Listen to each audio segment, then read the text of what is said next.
buenos días, buenas tardes, buenas noches cuando nos vean en este maravilloso programa. Bienvenidos a Desconectados 4.0, el mejor programa de innovación en el mundo. Para todos ustedes, un abrazo cordial desde el corazón, su servidor y amigo Gerson Ortega. Y como siempre, hoy les tengo una maravillosa entrevista con una invitada de lujo.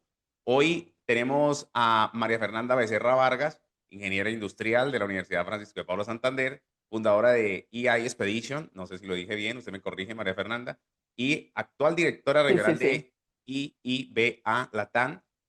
Bienvenida, María Fernanda, ¿cómo estás? Muchísimas gracias, Gerson. Gracias por la invitación. Súper emocionada de compartir un poco de mi historia, de hablar de inteligencia artificial y como estábamos discutiendo antes, de plantar la semillita y dejar la curiosidad ahí en todos los que nos escuchan. Para todos ustedes, María Fernanda es una colombiana que está en Norteamérica, específicamente se encuentra hoy en Canadá, en Toronto, y va a compartir con nosotros una experiencia sobre la inteligencia artificial. Ya tenemos en el canal otro video sobre inteligencia artificial, que fue el video que hicimos con algunos profesores expertos en inteligencia artificial para que ustedes lo puedan revivir. Un abrazo cordial también a nuestros patrocinadores y a nuestros amigos, a los que están con nosotros siempre, a Sonat Radio, nuestra casa matriz, a las cuales llega este programa a todas las emisoras comunitarias y se retransmite en las emisoras comunitarias desde el estudio de Azonat Radio. Este programa va a ir con María Fernanda recorriendo un camino que a mí me causa mucha curiosidad y queremos hacer tres grandes bloques.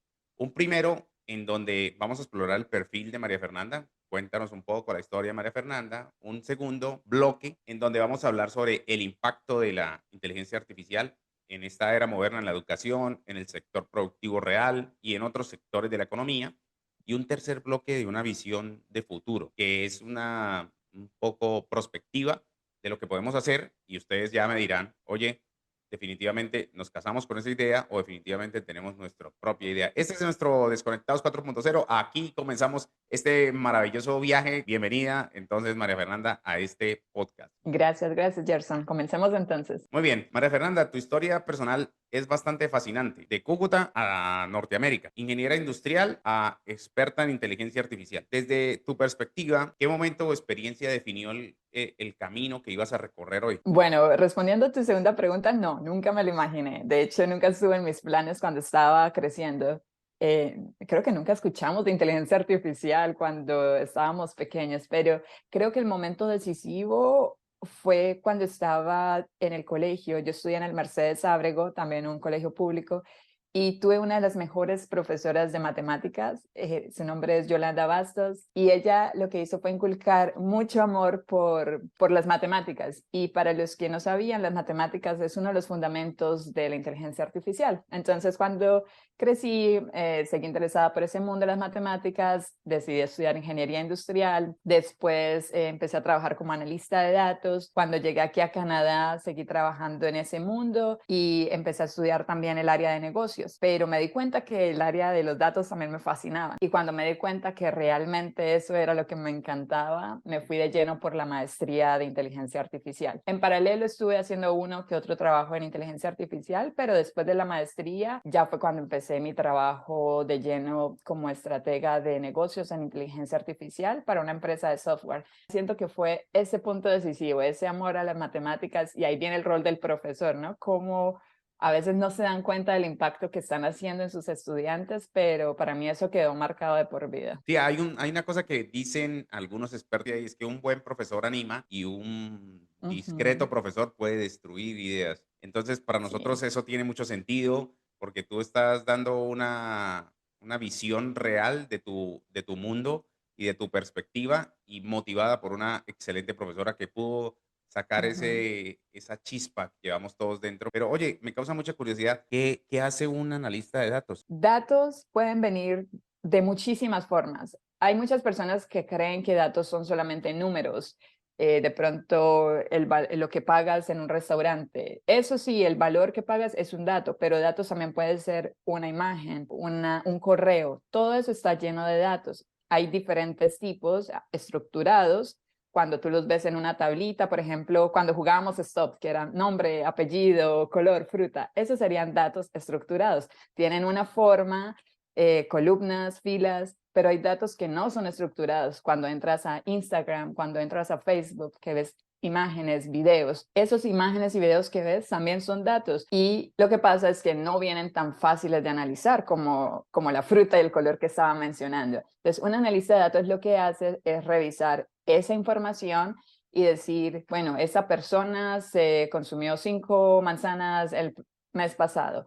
Entonces, eso me significa que debo ir a comprar 5 más al mercado. Eso es análisis de datos. Lo estoy haciendo simplificado, pero pues en el mundo real es a mayor escala. Si te pones a pensar, digamos, vamos a analizar los datos de transacciones financieras. ¿Cuántas veces alguien ha pagado o he comprado algo? Entonces, en un banco, por ejemplo, ya no revisarían lo de una persona, sino lo de millones de personas. Y ahí es donde el analista de datos tiene que venir a jugar y revisar qué tendencias hay, qué pasó, de pronto cuándo las personas deciden ir a comprar más un producto que otro o qué productos prefieren, etcétera. Entonces, eso es lo que hace un analista de datos, encontrar como misterios en esa información. Me llama mucho la atención eso porque no partía así de los datos como un hecho numérico y no como Ajá. otra característica. Que sí, es un mundo fascinante y realmente cuando yo trabajaba como analista de datos se sentía como los investigadores, porque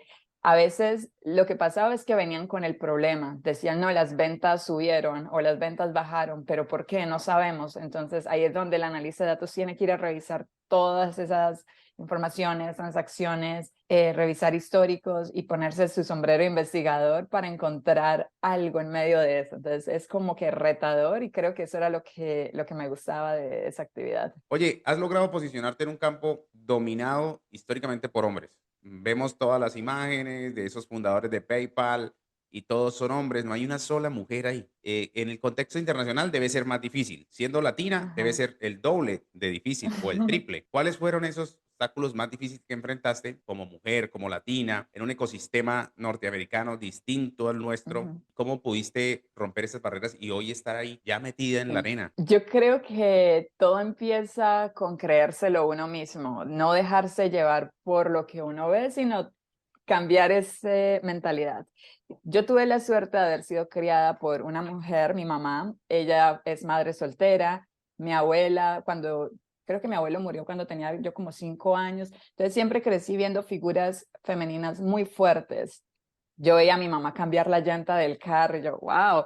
Y no fue como mi típica niñez donde el hombre es el que hace todo, no, mi mamá era la que hacía todo, mi abuela también, entonces crecí como con esa visión de que yo también puedo hacer todo.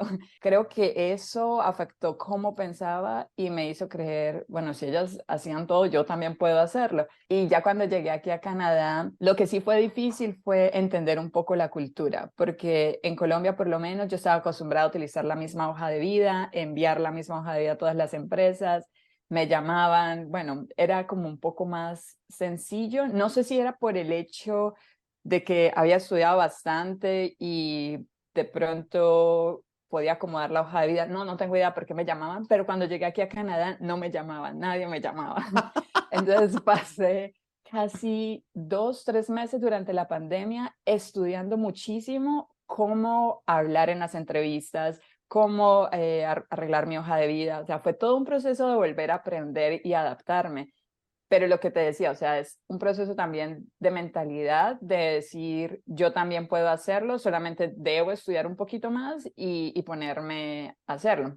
Entonces, otro de los factores que vi aquí en Norteamérica es que es muy importante el tema de las conexiones, el famoso networking. Es muy sonado, pero estoy completamente seguro que hay muchas personas que no saben, no tienen ni idea qué es el networking. Ajá. Bueno, el networking es la forma en que tú te empiezas a conectar con muchas personas. Cuando tú haces un amigo, ese amigo de pronto ya traía otros amigos. Entonces ahí ya tu red se empieza a expandir.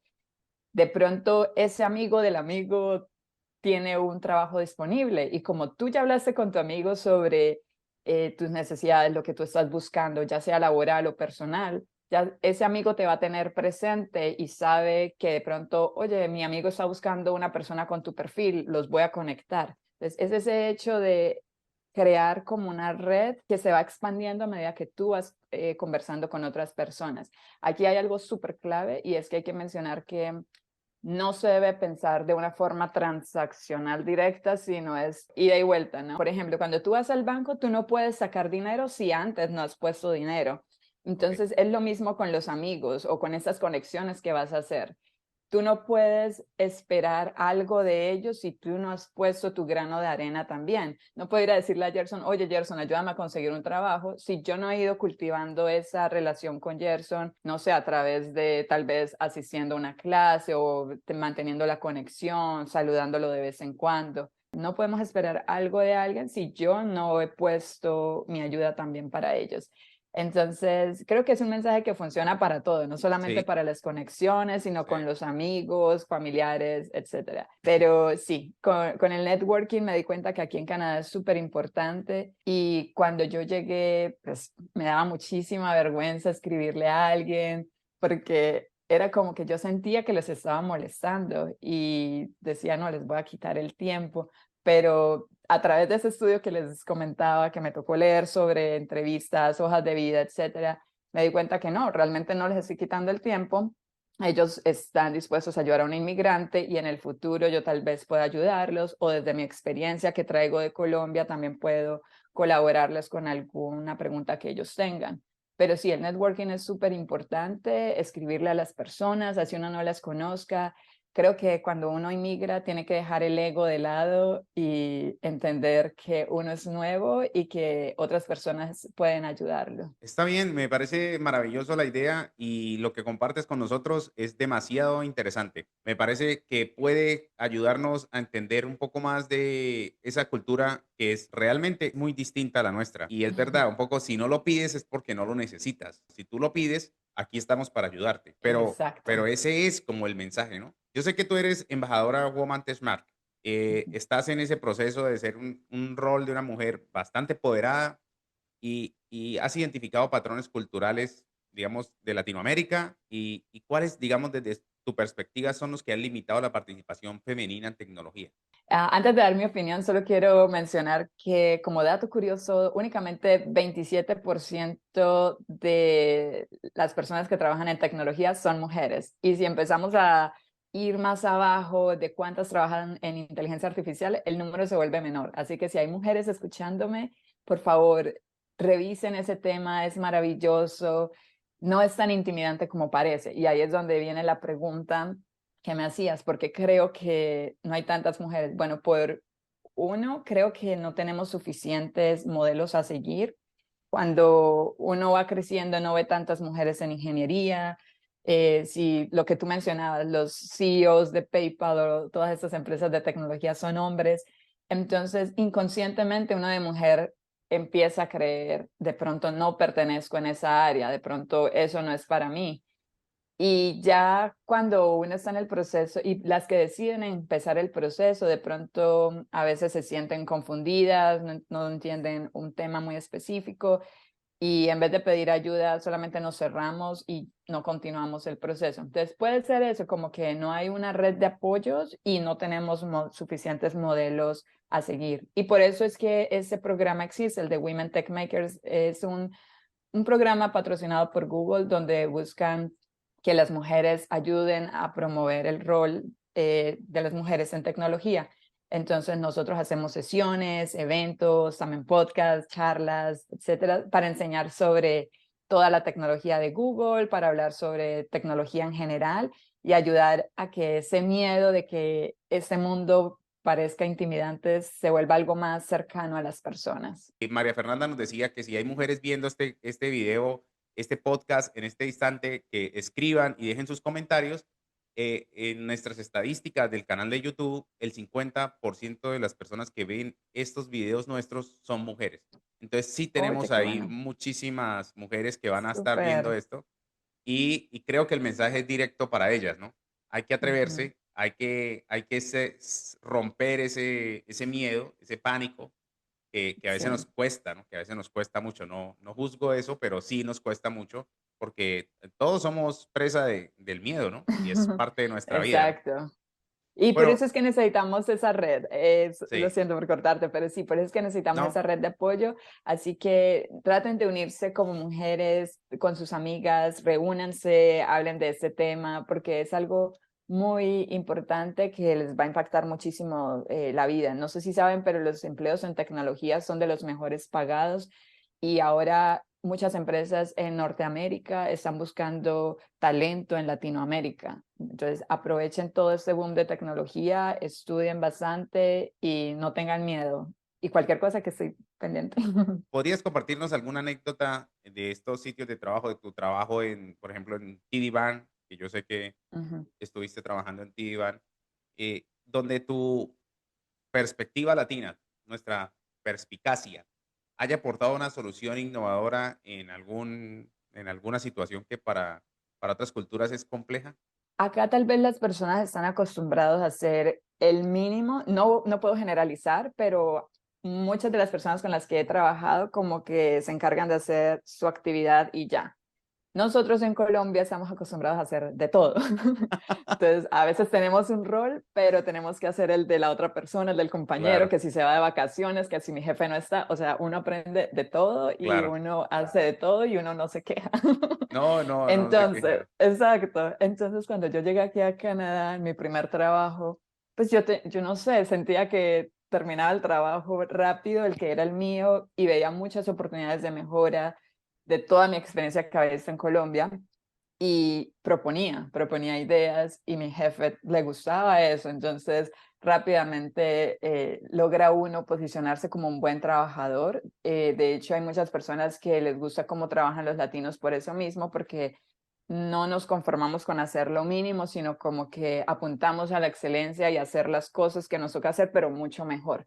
Y siento que eso desde la perspectiva latina es un plus para nosotros, así que si ustedes algún día deciden migrar, traigan todos esos conocimientos que han adquirido en sus países y no crean que están empezando desde cero, porque ustedes ya traen cierto conocimiento de la experiencia de Colombia.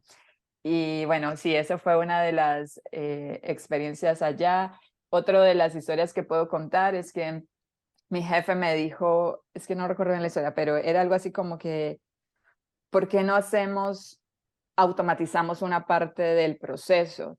Pero entonces yo en mi mente de ahorradora dije, ¿por qué no más bien revisamos el proceso primero, a ver si podemos quitar algo y después sí lo automatizamos? Porque a veces Oh, estamos acostumbrados a que queremos automatizar todo de una vez, agregar tecnología sin revisar primero cuál es el estado actual del proceso. Y a veces el estado actual se puede mejorar sin ni siquiera usar tecnología y ahí sí después ir a automatizarlo. Y eso de revisar el estado actual puede ser tan sencillo como ir a mirar cada actividad, escribirlo en un papel, ok, yo hago esto, después entro acá, después prendo aquí, y eso nos da como que otra mentalidad. Si yo fuese a automatizar todo el proceso como está hoy, me iba a tocar pagar más, pero si primero revisa a ver qué puedo quitar o mover, me ahorra actividades que después sí puedo ir a automatizar. Entonces, esa mentalidad también de ahorro, de ser consciente de los recursos que tenemos, porque en muchas empresas en el pasado sí, el presupuesto era reducido, entonces uno como que tenía que idear saber qué podía hacer con lo que tenía. Entonces, creo creo que que eso ayuda también. creo que ahí salió la ingeniería industrial, ¿no? También. Sí, en los procesos, sí. Claro, claro, ahí ayuda un poco la ingeniería industrial en los procesos y bueno, es interesante. Lo que tú dices, no venimos, eso lo hemos repetido aquí, pero bueno, creo que a mí me queda muy, muy claro, no venimos de la nada. Siempre tenemos Sí. una historia atrás que a veces, digamos, desaprovechamos, porque creo Ujú. que esa historia está cargada de mucho aprendizaje y ese aprendizaje se puede modelar para generar mejores ideas. Estoy completamente seguro que ese aprendizaje siempre se va a poder modelar para generar una Sí. mejor idea. Tu experiencia internacional nos da, digamos, una perspectiva privilegiada para abordar ahora sí como el tema grueso. ¿Estamos realmente transformando la educación o simplemente, como acabas de decir, estamos digitalizando un modelo obsoleto para enseñar? Lo que yo pienso es que la tecnología nos puede ayudar, pero como cualquier otra tecnología nos puede ayudar si es bien usada. Hay ciertas habilidades de los estudiantes que deben ser trabajadas, como pensamiento crítico, y de pronto el uso de esas tecnologías nos pueden ayudar, pero hay que saberlas usar. Por ejemplo, en mi perspectiva, siento que herramientas como ChatGPT no deben prohibirse en todos los aspectos de la educación, porque al fin y al cabo los estudiantes cuando salgan a trabajar van a seguir usándolas. Es igual que el tema de las calculadoras. En el futuro, cuando uno sale a trabajar, sigue usando calculadoras, pero sí hay que sentar las bases, que creo que fue lo que nos ayudó cuando estábamos en el colegio haciendo de esas operaciones matemáticas sin calculadora para entender cómo funciona cada uno de los pasos de cómo llegar a un resultado. Entonces, con ChatGPT, por ejemplo, no es solamente como dejarle a los estudiantes una tarea y vaya y escríbame un ensayo y después que el estudiante vaya y use ChatGPT y lo traiga de una vez. Podemos hacer cosas inversas, como que este es un ensayo generado por ChatGPT, vaya y busque qué es verdad y qué no es verdad. ¿Sí? Entonces, buscar estrategias para combinar las herramientas, pero también las habilidades críticas de pensamiento que un estudiante debe también crear y desarrollar.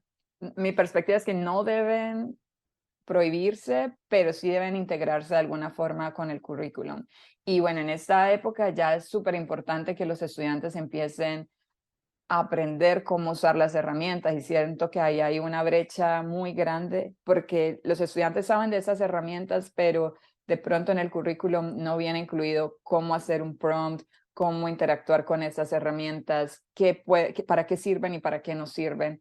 Y creo que ahí falta ese tema de conocimiento para que ellos puedan sacar el mejor provecho de ellas. Entonces, siento que la educación sí puede mejorar, pero nos falta todavía unos pasos para llegar allá. Siento que estamos en una explosión de herramientas de AI y por el ambiente educativo, pues un poco más, con tutoriales, con apuestas, con herramientas nuevas, que pueden llegar a solo al uso, ¿no? Al uso y no como al incentivo real. Por eso preguntaba que si estamos simplemente en ese aspecto digitalizando el tema, o sea, resolviendo ya la pregunta y dejando que los estudiantes dejen utilizándola para solamente dejar de pensar, o se puede utilizar como un aprendizaje inverso, como tú lo mencionas, que Sí. el aprendizaje inverso es un poco empezar a decodificar eso que ya tenemos como un resultado final, ¿no?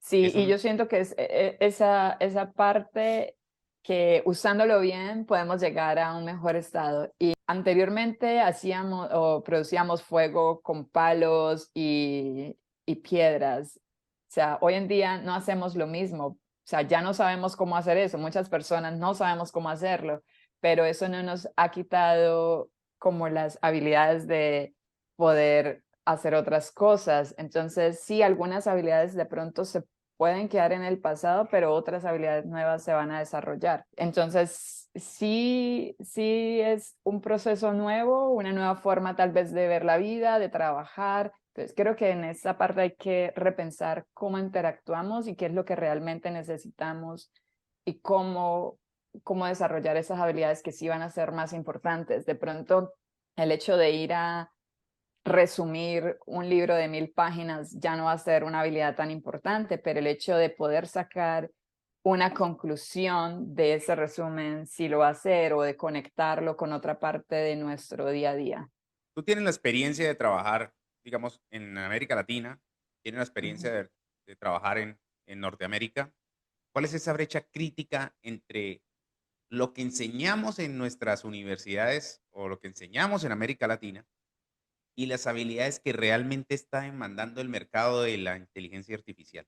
Bueno, yo creo que hay una similitud en el hecho de que estamos hablando de que los estudiantes tienen que aprender cómo usar mejor estas herramientas, ¿cierto? Pero los profesores no están siendo educados en cómo usarlas y cómo enseñarle a los estudiantes. Eso es una similitud que he visto tanto en Norteamérica como en Latinoamérica. Y es un factor que considero súper importante, porque ¿cómo vamos a esperar que los estudiantes no usen ChatGPT para algunas tareas o que lo usen si los profesores tampoco saben? Entonces, eso es similitud. En cuanto a brecha, siento que acá en Norteamérica hay muchísimos programas de aprendizaje. Entonces, por ejemplo, los niños terminan su clase, pero después en las bibliotecas o en campamentos, hay campamentos de tecnología, ellos pueden ir a esos campamentos, Las bibliotecas ofrecen programas donde les enseñan a los niños a hacer código con pequeños robots, o sea, cosas así que yo nunca vi en Latinoamérica. Entonces, siento que el gobierno también tiene fondos para actividades extracurriculares que de pronto nosotros no tuvimos la oportunidad o no tenemos todavía la oportunidad en Latinoamérica y que es únicamente reservada para personas con dinero o con mejor situación financiera. De hecho, hay un profesor en la Universidad Libre, creo que se llama Jesús, pero no recuerdo su apellido en este momento, y él lo que está haciendo es enseñar sobre tecnología e incluso hablar un poco de inteligencia artificial en barrios que de pronto no son tan afortunados o que tienen bajos recursos. Me parece una actividad súper bonita porque a veces los papás tienen que trabajar todo el día, los niños salen del colegio y pues ahí se quedan en casa. Entonces, en vez de que se queden en casa, este profesor los reúne, les enseña sobre tecnología, hacen proyectos juntos y bueno, eso ayuda a que ellos también se vayan preparando para el futuro. Entonces, siento que esa también es una de las brechas que tenemos. Lamentablemente, la situación financiera de los países no son comparables y el hecho de tener estos recursos o eventos donde estos niños puedan participar es algo que en nuestros países no pasa con frecuencia. Países Sí. como Finlandia, Singapur, Estonia han integrado el currículo a su currículo desde una edad muy temprana la inteligencia artificial. ¿Crees Ujú. que en Colombia y los países de América Latina este rezago es por falta de recursos o por una verdadera visión de lo que puede proporcionar esta herramienta como como un eje transformador? Bueno, aquí yo creo que hay otro componente y es que a veces el gobierno no va tan rápido como la tecnología. Entonces, solo para darte una comparación en términos de políticas, en Europa ha sido como el único de los países que ha establecido como una política o guía de cómo usar la inteligencia artificial. Bueno, cada país ha hecho como su versión, pero oficialmente la de Europa es la que fue aprobada el año pasado porque el gobierno tiene que pasar por varias revisiones, varios niveles de aprobación, revisión, etcétera. Y lamentablemente la tecnología va muy rápido. Bueno, lamentablemente no, afortunadamente. Pero entonces no podemos casi que ir a la par con ellos. Y creo que lo mismo pasa con lo del currículum. De pronto sí existe la visión. De hecho, en Colombia creo que hace poco se formó un grupo de inteligencia artificial a nivel gobierno, lo cual me parece excelente, pero es lo que te digo, tal vez un nuevo currículum implica hacerlo pasar por muchas personas que tienen que revisarlo, aprobarlo y como que no hay esa agilidad para implementarlo.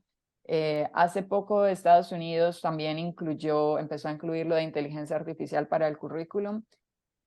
No sé si es porque realmente estaba en la estrategia o porque China también lo hizo, porque China unas semanas o un mes antes también lo implementó en su currículum, pero pues siento que esa competencia entre países o competencia, no sé si amigable o no, pero ver que otra persona lo está haciendo como que me incentiva y me motiva que yo también tengo que hacerlo. Y espero pues que en Latinoamérica también lleguemos a ese punto. Creo que puede ser sí lo del tema de agilidad, pero también recursos en el sentido de que si tú vas a colocar un nuevo currículum donde vas a incluir inteligencia artificial, eso significa que debes entrenar a nuevos profesores o que debes capacitar a los que ya están o que debes contratar nuevo personal. Y no sé si eso estaba en el presupuesto o no sé si lo están analizando para el presupuesto futuro. Entonces es un tema que considero sí es recursos, pero también la agilidad que lamentablemente no existe en muchos gobiernos. Y no solamente es un caso de Colombia, sino del mundo en general. En Canadá, por lo menos, también se ha tratado de conseguir una guía que regule cómo usar la inteligencia artificial, pero ya lleva muchos meses en el proceso porque está todavía en revisiones y revisiones. ¿Crees que eso que acabas de mencionar un poco del concepto de las regulaciones va a hacer que se retrase un poco más? ¿Es una cuestión comercial o es realmente que la inteligencia artificial va a una velocidad estrepitosa? Sí, se ha ido mejorando muchísimo. Hay muchas personas que están preocupadas de que en algún momento va a convertirse como en Terminator, que va a acabar con nosotros, pero creo que ese no es el miedo que deberíamos tener ahorita. Creo que el miedo o la precaución que deberíamos tener es en temas de misinformación o desinformación. Por ejemplo, Antes sí existían las noticias falsas, ¿cierto? Los fake news, pero ahora con inteligencia artificial puedes crear noticias falsas a la velocidad que quieras. Puedes crear videos falsos, puedes simular la voz de tus seres queridos. Entonces, si alguien me llama y me coloca la misma voz de mi mamá diciendo, oye, Mafer, necesito dinero, voy a salir corriendo a dárselo. Y ahí se presta también mucho para scams. Entonces creo que no deberíamos preocuparnos tanto en que si la inteligencia artificial va a apoderarse del mundo, sino más bien cuáles son esos problemas como sociedad que tenemos que enfrentar y buscar soluciones potenciales para empezar a resolverlos, porque eso nos va a cambiar la forma de en cómo interactuamos, cómo procesamos actividades, entre otros. ¿Por qué no Ujú. somos tan cuidadosos con nuestros datos? Tú que eres analista de datos, tú que Sí. Mm, o es una percepción mía, tú que trabajas en ciencia de datos o que trabajaste en Ajá. ciencia de datos, ¿es mi percepción? ¿Somos demasiado descuidados con nuestros datos o no? Sí, O definitivamente, bastante. o no, o somos, definitivamente somos muy precavidos. Ujú. No, no, somos súper descuidados. E incluso yo, que soy consciente de todo eso, a veces también soy descuidada. Pero creo que lo somos porque no vemos el impacto que puede generar. Y tal vez porque nunca hemos sido víctimas de algún scam. Entonces, solo lo vemos como en las noticias o en películas y creemos, ah, no, eso es allá lejano. Y es hasta el momento en que nos pasa a nosotros que nos damos cuenta, ah, no, esto sí era verdad. Pero el hecho de que nosotros a veces colocamos, bueno, yo ya no tengo Facebook ni Instagram, pero en Facebook a veces yo recuerdo, veía toda la información de mis amigos en Facebook. Entonces veías cumpleaños, veías ciudad de nacimiento, el nombre del perro, la ciudad donde nació, direcciones, etcétera. Y si tú recuerdas cuando estás llenando, inscribiéndote, no sé, en tu cuenta bancaria, te piden contraseña y correo, pero también dice, si te olvidaste de tu contraseña, puedes utilizar estas preguntas de seguridad. Preguntas incluyen, ¿cuál fue el nombre de tu primera mascota? ¿Cuál Correcto. fue la ciudad en la que naciste? Cosas así que de pronto ya publicaste en tu red social. Entonces, tal vez una persona que está trabajando no se va a poner a ir a buscar toda la información, pero hay personas que trabajan en hacer scams, en buscar toda esa información y tratar de robar cuentas. Entonces, sí deberíamos ser un poco más conscientes. Otro ejemplo, con DeepSeek. Cuando DeepSeek salió al mercado, yo quería probarlo de una vez, pero lo primero que hice fue revisar los términos y condiciones y la política de privacidad. No lo usé porque las políticas de privacidad eran súper malas. Decía que podían acceder a toda la información de mi IP, a la información de mis páginas web. O sea, había mucha data que cuando recién salió, ellos iban a tomar. No solamente eran los prompts o las respuestas, sino información de mi computador también. Así que sí deberíamos ser cuidadosos con ese tema antes de ir a usar un producto nuevo que tenga inteligencia artificial. Tómense unos minuticos para ir a la sección de términos y condiciones, a la sección de privacidad. Copien y peguen eso en ChatGPT, pídanles que les resumen, que les explique como si ustedes tuviesen 5 años o que les den los datos claves y ahí ustedes van a poder tomar una mejor decisión. Ya si dicen, bueno, no importa, todos mis datos pueden ser revelados, pues ya depende de cada quien qué posición quiere tomar, pero sí, por favor, sean muy cuidadosos para que no caigan en un scam o en una estafa. Cuando alguien nos dice que en el tema de internet o inteligencia artificial, Ujú. todo lo que conocemos es gratis, ¿es verdad que nuestros datos son la paga o eso es un cuento, Sí. o eso es un cuento chino? No, y eso es lo que hablaba de lo de la privacidad y la política de términos y condiciones. Cuando tú estás interactuando con ChatGPT gratuito, toda la información que tú estás dando va a ser usada para entrenamiento en el futuro de un nuevo modelo.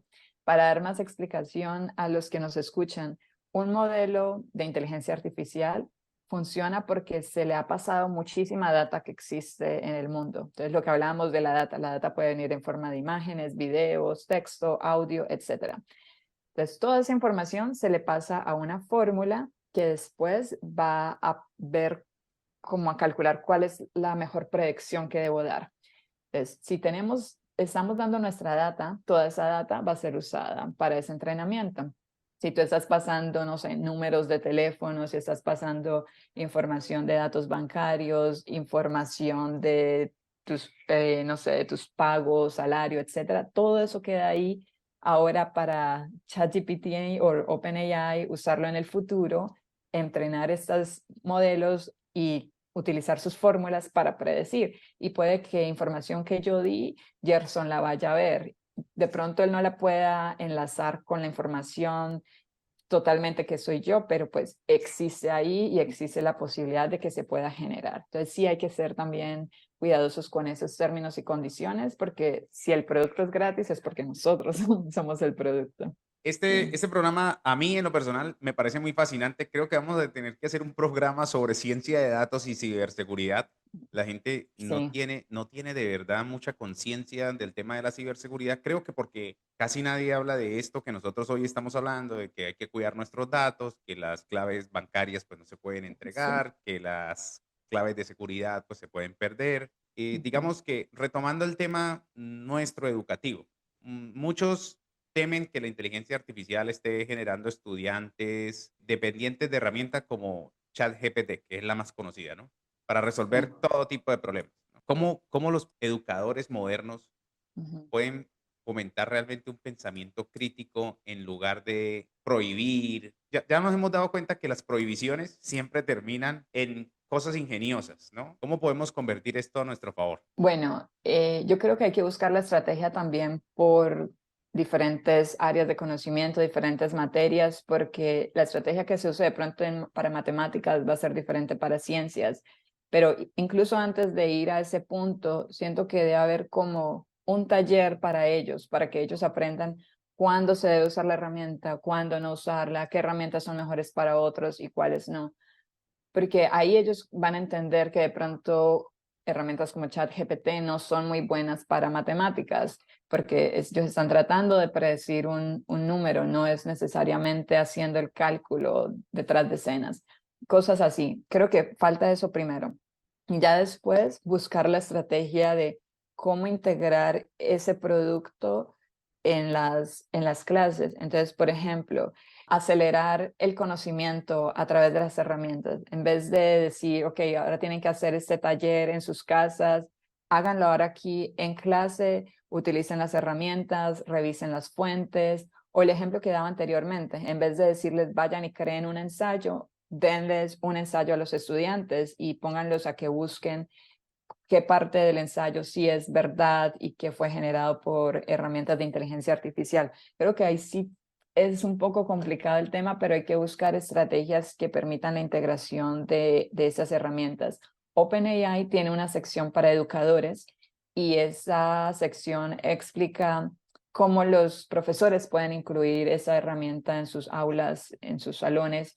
No he indagado muchísimo porque generalmente voy al área de negocios, pero pues es un llamado para que los profesores también revisen en OpenAI Educadores y encontrar ahí diferentes PDFs o ideas de cómo incluirlo en el currículum o en sus actividades.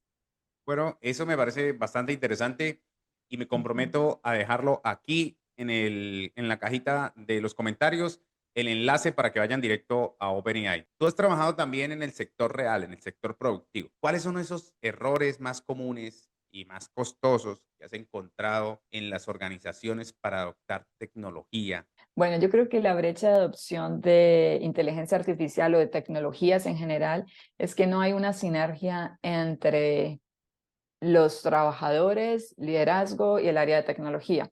Entonces, empezamos con el área de liderazgo.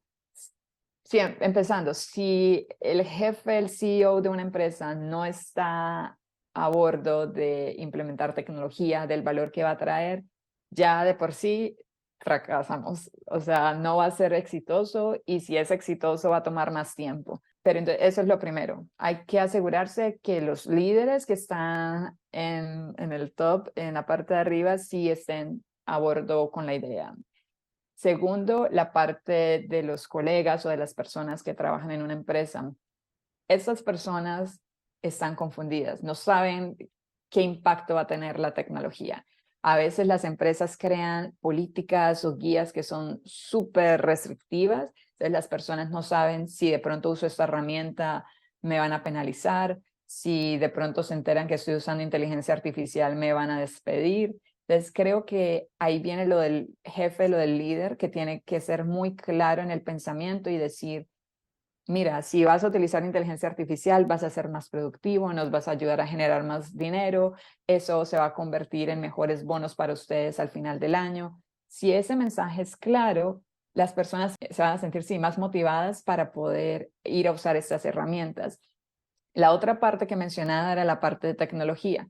Si no se les explica lo de tecnología o si no se les es claro que ellos pueden ir a hacer pruebas de concepto, hacer como prototipos usando esas herramientas de tecnología, si no se les da esa libertad, pues va a ser difícil también, porque si tiene que pasar por 1000 aprobaciones, al momento en que ya un modelo quede aprobado, ya han salido como 20 más. Entonces ya quedamos atrasados. Entonces, por ejemplo, donde trabajo, se les da la libertad a las personas de crear prototipos, de jugar con nuevas herramientas, siempre y cuando no pasen información confidencial de la empresa. Y creo que darles esa libertad a los de tecnología o a las personas que estén interesadas en probar herramientas, les da como ese alivio de que sí, puedo ir a hacerlo y va a estar bien. Pero en adición a eso del área de tecnología, debe haber esa conexión con liderazgo y el mensaje que se les debe transmitir a las personas de cómo luce su futuro, en el sentido de que si uso inteligencia artificial voy a ser despedido, van a despedir a todos los de la empresa, voy a ser promovido, o qué va a pasar si uso inteligencia artificial. Tú, bajo este concepto, Ujú. digamos, ¿has observado diferencias en los mercados laborales? ¿Cómo esos mercados laborales están respondiendo a la automatización? ¿O hay unos que definitivamente no van a llegar, son más proclives? La verdad es que eso varía muchísimo y todavía no he encontrado como una respuesta acertada. Para darte más contexto, yo trabajo en una empresa de software que adquiere software alrededor del mundo. Entonces tengo la oportunidad de trabajar con personas de diferentes nacionalidades, de diferentes industrias, personas jóvenes, más adultas, y no he encontrado como un patrón que me diga, no, es que las personas de, no sé, de software de Latinoamérica de pronto se quedan más atrás. No, no he encontrado ese patrón. Hay diferencias. Con todas las personas que he hablado, he notado que existen los miedos, pero en otras existe como ese deseo de seguir implementándolo. De pronto, una de las industrias que he visto un poco más atrás es la industria de logística, no porque el mercado lo diga así, sino por la experiencia de las personas con las que he hablado. Y esta empresa de logística que menciono puntualmente es una empresa que tiene 60 años en el mercado, es una empresa muy antigua, empresa familiar, que de pronto creció con ese entorno de que yo me encargo de mis procesos, no necesito eso. Y sí, lo que hablábamos anteriormente, la mentalidad. Entonces, hay que cambiar el chip y ahí viene otro proceso de cómo adoptar la inteligencia artificial. De pronto no es mucho sobre hablar y decir, oye, la inteligencia artificial es buena, mira, te va a ayudar a reducir tiempo, te va a mejorar tu productividad. En vez de decirles, mostrarles, mira ese flujo que creé. Ahora en vez de que tú vayas y descargues un reporte, esto lo hace por ti, te hace un resumen y te lo entrega en tu correo y no tienes que hacer nada. Entonces, en vez de decirles, mostrarles. Creo que eso aplica también para los estudiantes. En vez de decirles, ustedes tienen que aprender de esto y esto porque es importante, no, mostrarles casos de la vida real, mostrarles el impacto que tiene en el mundo exterior para que ellos también se sientan conectados. En América Latina, especialmente o en Colombia, ¿tenemos Ujú. alguna ventaja competitiva real para destacarnos en temas de desarrollo, implementación? ¿O Sí. estamos, cómo nos ven a nivel mundial Ajá. en temas de implementación de inteligencia artificial? ¿Algo de lo que aprendiste aquí te da una ventaja competitiva real en el mercado internacional o no? Yo siento que sí, y es todo el tema de la innovación. La tecnología existe, pero tú puedes incluso pagarle a alguien más para que haga algo por ti. Si es que no sabes hacer código o desarrollo, puedes pagarle a alguien más. Pero la idea de qué hacer, eso es lo difícil de encontrar. Entonces, nosotros como colombianos se nos ocurren 1000 ideas, se nos ocurre diferentes negocios. Así que hay que aprovechar esa chispa, esa innovación para saber cómo integrar la inteligencia artificial a todos los problemas que tenemos.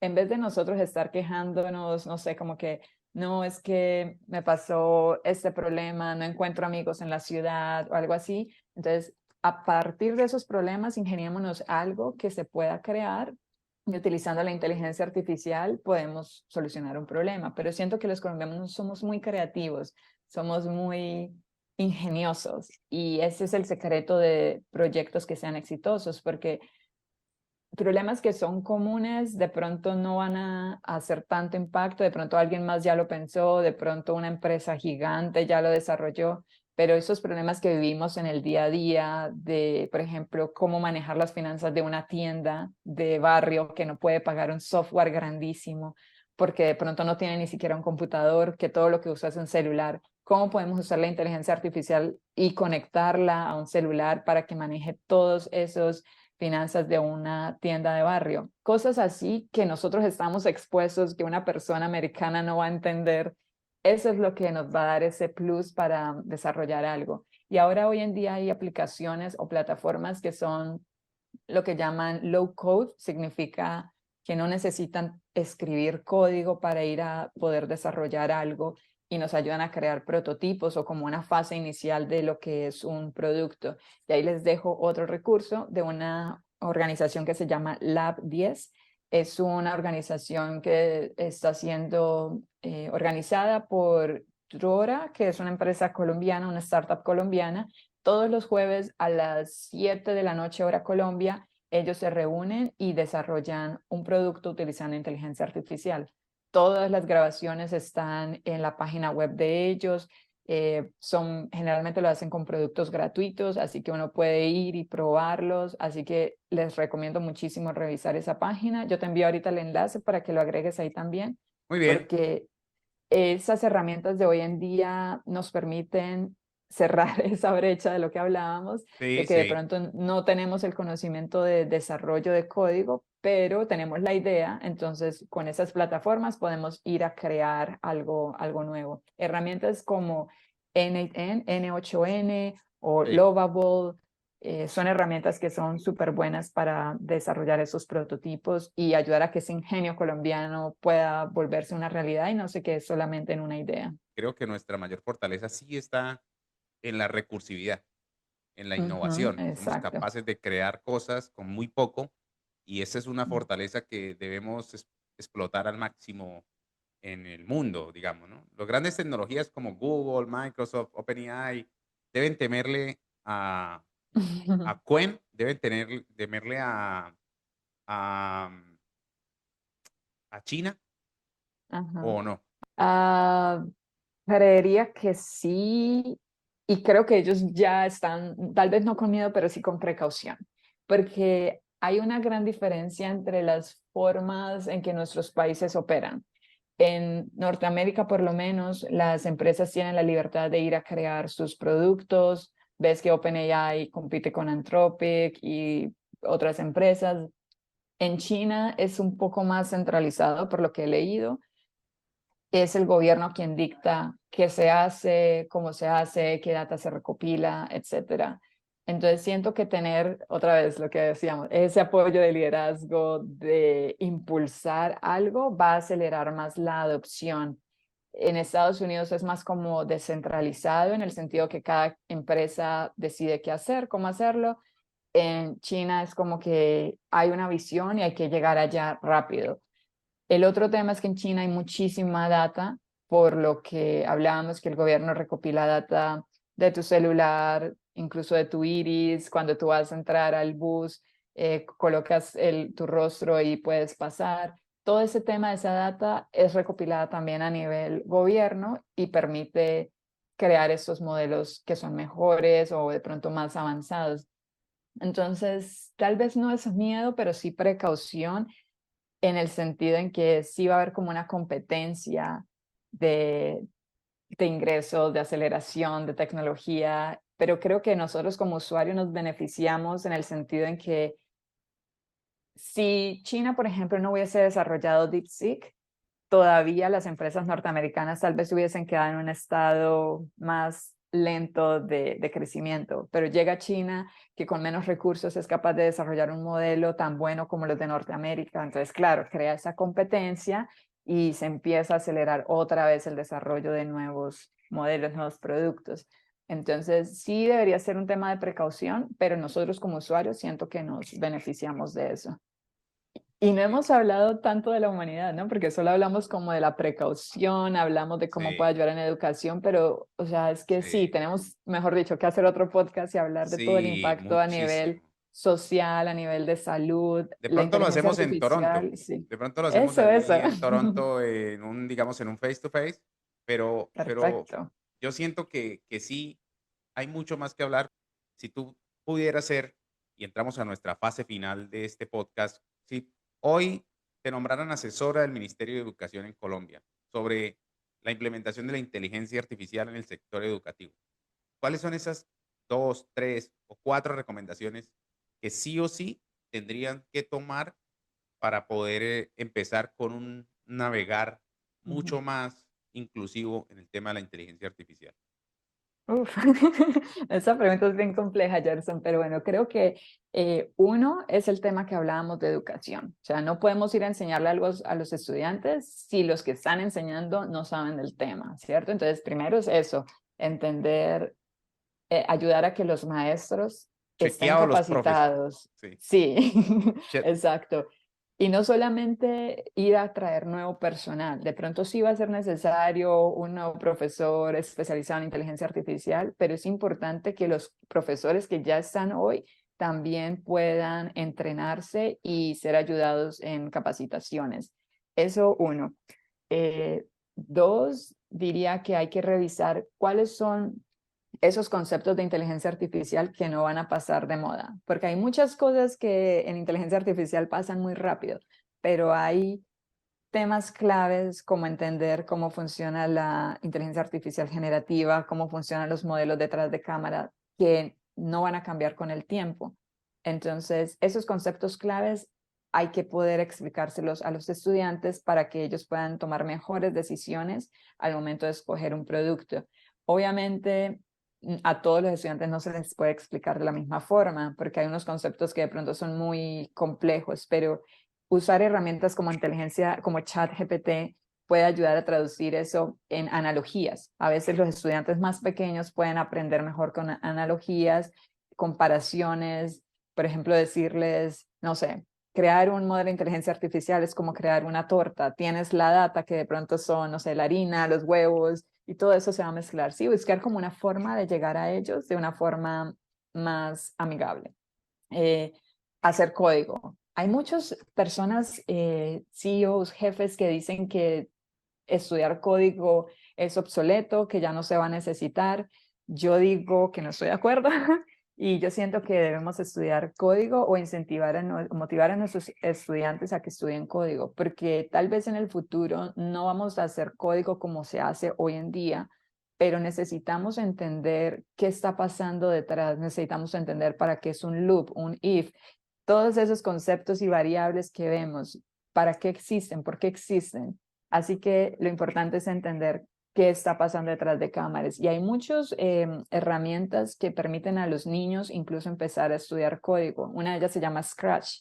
Es un gatito y vienen ahí unos bloquecitos y se empiezan a unir y a jugar y los niños pueden crear productos. Entonces, sí buscar ok, entonces para volver al tema, profesores capacitados, inclusión de términos o conceptos de inteligencia artificial que no pasen de moda, experiencia de talleres, hands-on experience, experiencia donde los estudiantes puedan hacer algo. Incluso estudiantes de 10º y 11, yo creo que ya pueden, o noveno, incluso todo bachillerato podría acceder a herramientas como N8N o Make o Lovable para empezar a jugar y practicar. Buscar una forma de que ellos aprendan haciendo, porque esa es la mejor forma en que alguien pueda aprender.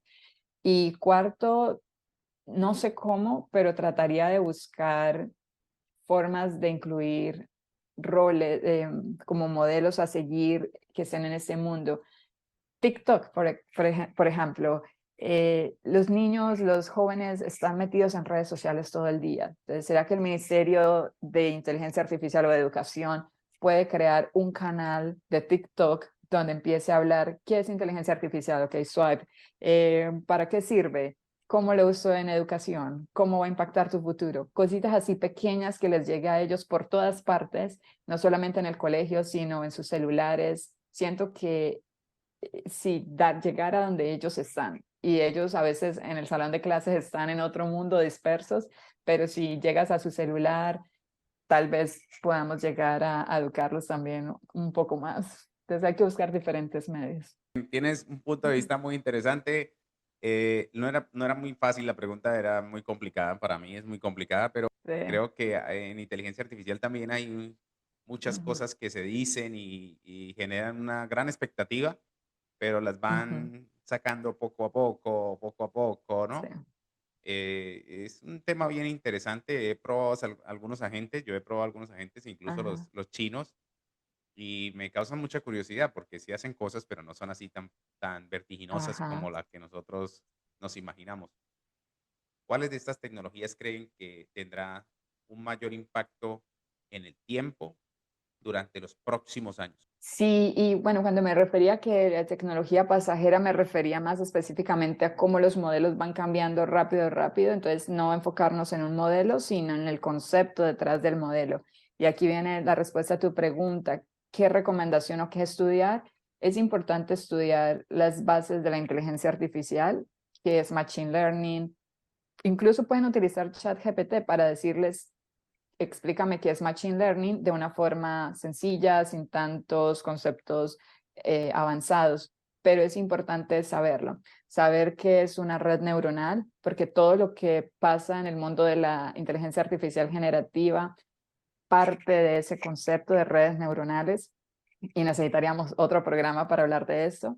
Importante también preguntar o investigar por nosotros mismos cuándo usar la inteligencia artificial, cuándo no debemos usarla, y eso es precisamente lo que decías de los agentes, que todavía no son perfectos. Y es que el problema es que la inteligencia artificial no es determinística, sino probabilística. Entonces, no te va a dar una respuesta exacta, especialmente la generativa, sino va a predecir o va a dar un porcentaje a la predicción que da.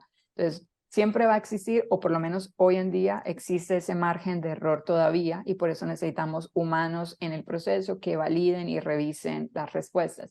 Entonces, sí es importante revisar esos conceptos, redes neuronales, qué es machine learning, qué es deep learning y cuándo usar y cuándo no usar la inteligencia artificial. Siento que con eso nos vamos a sentir como más equipados y empoderados de tomar mejores decisiones cuando vayamos a probar un producto o cuando vayamos a implementarlo en nuestro día a día. María Fernanda, ha sido un verdadero privilegio contar con tu visión, Mm. con tu experiencia en Desconectados 4.0 y agradecemos enormemente tu tiempo y tus valiosas reflexiones sobre el futuro de la inteligencia artificial. Creo que la tecnología cambia muy rápido, ¿cierto? Lo hemos notado. Así que es importante aprender esos conceptos básicos, pero más allá de la tecnología hay que seguir desarrollando nuestra empatía, nuestras habilidades de comunicación, esas habilidades que llaman habilidades blandas, porque de pronto si un computador va a ser capaz de hacer muchos de estos procesos que hacemos hoy en día, va a faltar ese toque humano, va a faltar esa persona que pueda venir con una nueva idea, que pueda conectar todos los procesos. Así que seguir desarrollando la empatía, la colaboración, comunicación y esas otras habilidades que a veces dejamos atrás porque creemos que no son tan importantes como saber de código o de inteligencia artificial. Esa es mi recomendación, no dejar de lado nuestras otras habilidades solo porque existe la tecnología. Gracias, María Fernanda. Un abrazo cordialísimo para todos ustedes. Sé que esto es un comprimido de todo lo que pudiéramos preguntarle a María Fernanda. Sé que tenemos muchas más cosas por hacer, pero quiero darle las gracias a toda nuestra audiencia, a todos los que ven este programa y lo van a ver en un futuro. Los invitamos a seguir a María Fernanda a través de su trabajo en AI Expedition y a acompañarnos en las próximas ediciones de Desconectados 4.0, el mejor programa de innovación pública en español. Nos vemos en un próximo video con María Fernanda. Gracias y bye bye a todos. Gracias.